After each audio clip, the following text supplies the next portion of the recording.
तो अब यहाँ पर भी एक बड़ी अच्छी बात आती है निकल के कि सबसे पहले कुंती ने स्मरण किया सूर्य का ही क्यों किया, और सूर्य के स्मरण से कर्ण पैदा होते हैं। तो कहा जाता है कि कुंती के कर्ण से कर्ण निकले थे, इसलिए उनका नाम ये पड़ गया। ठीक है। और एक चीज ये भी देखी जाती है जो कि वो सूर्यवंशी हुए इस हिसाब से, और जबकि श्री कृष्ण चंद्रवंशी थे। करेक्ट।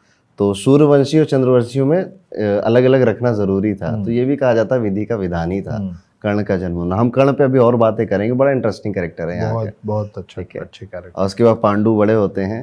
हाँ, पिक्चर में आते हैं युधिष्ठिर, भीम, नकुल, सहदेव और अर्जुन। ठीक है।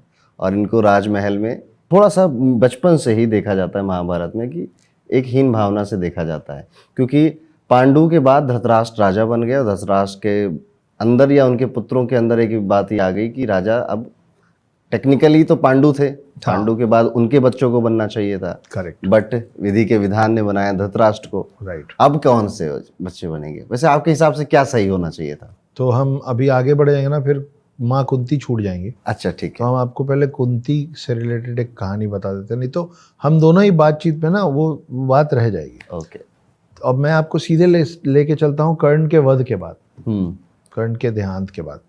तो हुआ ये कि कुंती रो रही थी और युधिष्ठिर और बाकी चारों भाई, टोटल 5 पांडव पहुंचे, और उन सबको इस बात का टेंशन था कि कर्ण को हराना बहुत कठिन काम है। तो युद्ध में भी ऐसा हो रहा था कि वो मैंने पहले भी कहीं बताया है, पता नहीं आपको बताया है कि नहीं। तो क्या हुआ था कि